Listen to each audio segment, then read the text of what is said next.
Alors, bonjour à tous pour mon bilan lecture du mois de septembre. Je voulais faire en fait un bulletin intermédiaire comme j'avais fait au mois d'août, mais quand j'y ai pensé, c'était bien après le 15 septembre. Donc je me suis dit, bon, tant pis, je ferai qu'un seul bilan ce mois-ci. Donc je vais pas parler longtemps de chaque livre vu qu'il y en a eu beaucoup. Je voulais juste d'abord commencer avec ceux que j'ai abandonnés, comme ça c'est fait, et je peux vous parler de toutes les vraiment bonnes lectures que j'ai eues durant le mois. Alors, disons que je me suis vraiment lancée dans le polar. Du coup, j'en ai un peu pris des fois comme ça au hasard dans la librairie au niveau des nouveautés. Et ben voilà, j'ai vraiment eu des bonnes et de très mauvaises surprises. Une des mauvaises surprises, c'est Le cœur des paumés de Jean Kerrigan en folio policier. Je pense, enfin, ça doit être du polar noir. J'ai pas assez lu pour vous le dire, mais j'adhérais ni au personnage ni à l'histoire. Et j'ai fini par guigner à la fin pour voir finalement si ça valait la peine.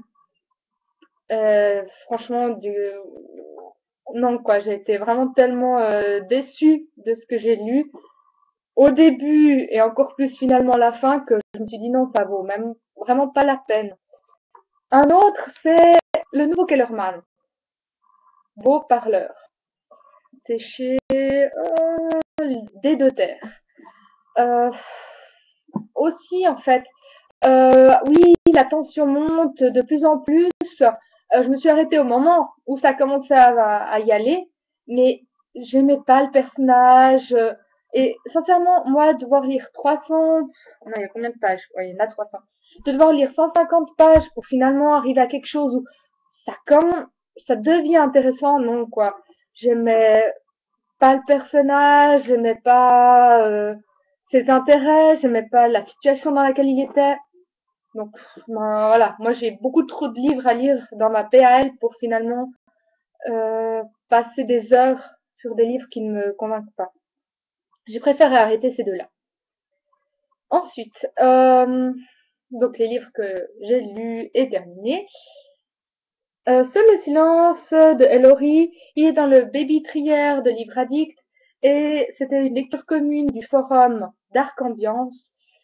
Alors, j'ai été aussi pas mal déçue parce que non, contrairement à ce qui est dit, c'est absolument pas un trière. C'est très lent, c'est très noir, c'est vraiment, voilà. C'était pas du tout ce à quoi je m'attendais. Par contre, une écriture formidable, une ambiance extrêmement bien rendue. C'était vraiment un livre qu'on peut lire pour la beauté du texte en fait. Donc moi je retiens ça d'Ellory.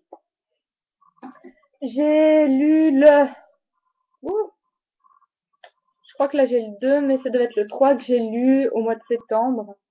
J'ai un petit doute. Mais bref, Tsubasa, non, c'était le 2.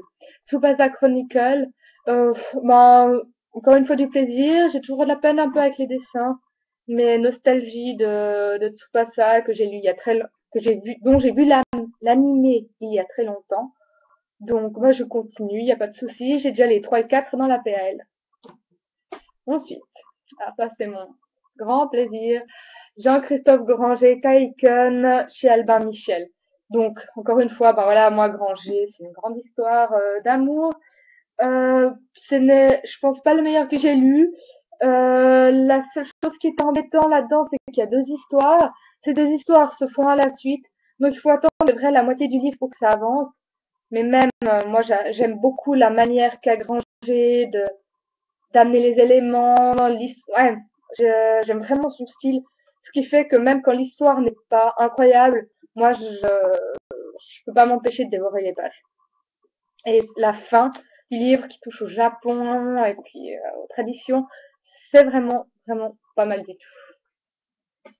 Ensuite, Le Cri du Loup de Patricia Briggs chez Milady. C'est le tome 1, donc il y a le préquel, tome 0 qui est sorti après.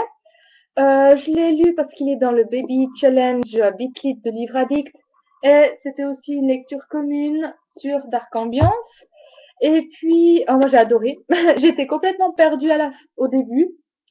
Bah, je savais pas du tout en fait que ça se passait dans le même monde que Merci Thompson, que j'avais déjà lu le tome 1. Donc voilà, moi je suis un peu tombée complètement dans l'histoire, mais une fois que je me suis un peu retrouvée, que j'ai pu chronologiquement le placer par rapport à Merci Thompson, ça a très bien été. J'avais de la peine avec certaines descriptions, mais même si, nouveau, l'action est lente à démarrer et que même si même si à la fin, on se rend compte qu'il n'y en avait pas tant que ça d'action, les personnages, l'ambiance, je sais pas, moi j'ai vraiment, c'est peut-être la magie de Patricia Brick, je sais pas, mais je crois pouvoir dire que j'ai préféré ça à Merci Thompson. Mais je saurais pas trop vous dire le quoi du comment. Ensuite, un autre de mes amours, Jean-François Parot, Le fantôme de la rue Royale, c'est le tome 3 des aventures de Nicolas Le Floch. Alors, je l'ai lu en 3-4 mois, ce livre, en fait. Chaque fois que je pouvais, je le lisais, puis chaque fois que j'avais des lectures importantes, je le mettais de côté. Ce qui fait que j'ai mis long, ce qui fait que j'ai perdu le fil des fois de l'histoire. C'est pas mon préféré, vraiment pas.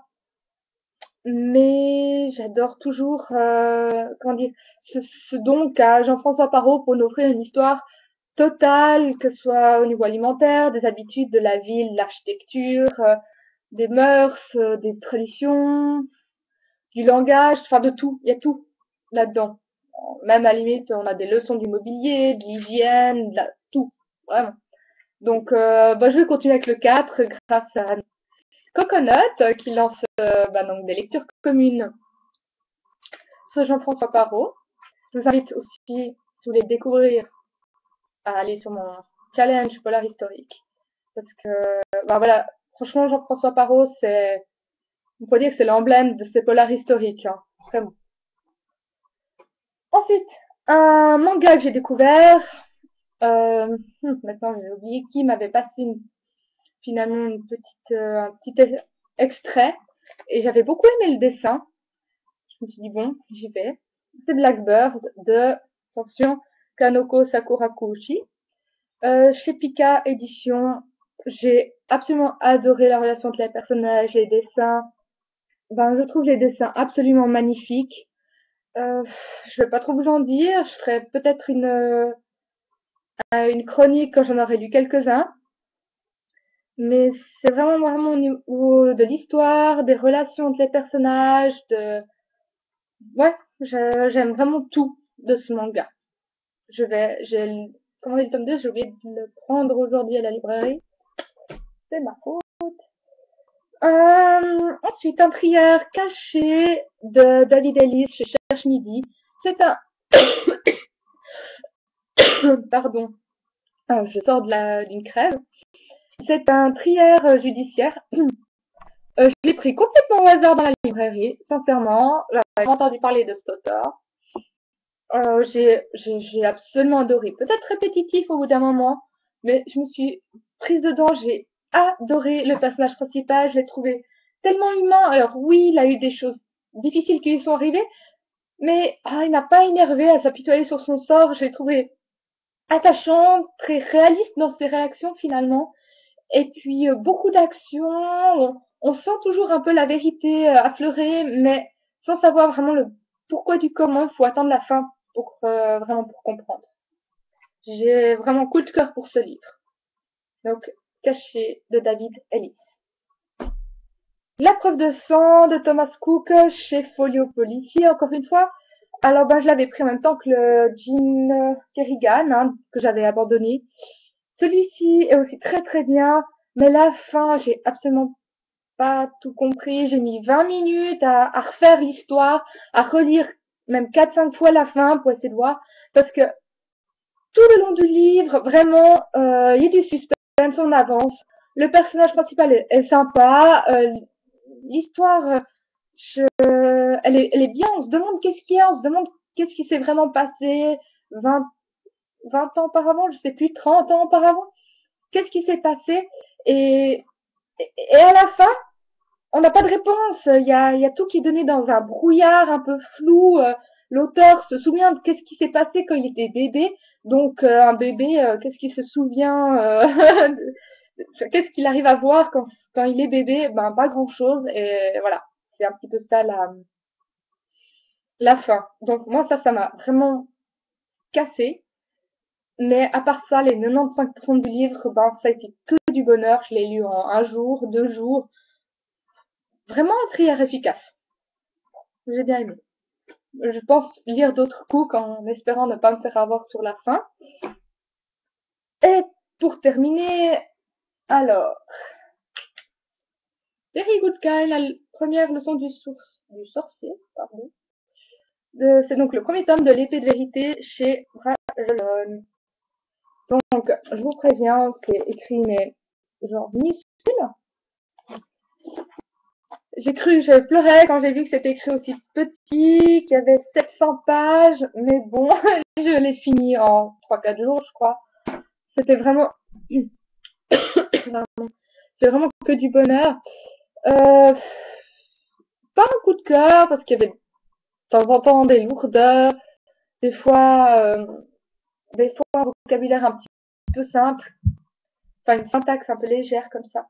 Mais en tant que tel, j'ai vraiment beaucoup apprécié. C'est de la bonne fantaisie avec des bonnes descriptions, un monde extrêmement bien construit, des personnages aussi bien, mais rien à voir avec cette série. J'ai vu les 2 premiers épisodes, mais rien à voir. Vraiment, heureusement qu'ils mettent que c'est cette série-là, enfin que le titre est le même, parce que sinon moi je serais franchement pas forcément deviné que c'était la même chose.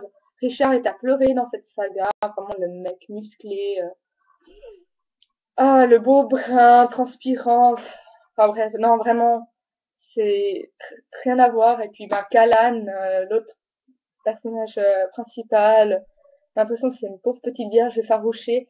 Donc le livre est très différent, le livre est beaucoup mieux, les personnages sont beaucoup plus construits, plus, j'ai envie de dire qu'ils ont plus de sens finalement. Ils sont pas clichés, vraiment pas. Donc ça m'a fait d'autant plus aimer le livre, on va dire. Alors voilà, j'ai fait quand même 12 minutes en allant très très vite. Le mois prochain, ouh là là, qu'est-ce que je vais lire? Ben là, je suis en train de lire. Ah, attendez, c'est lequel?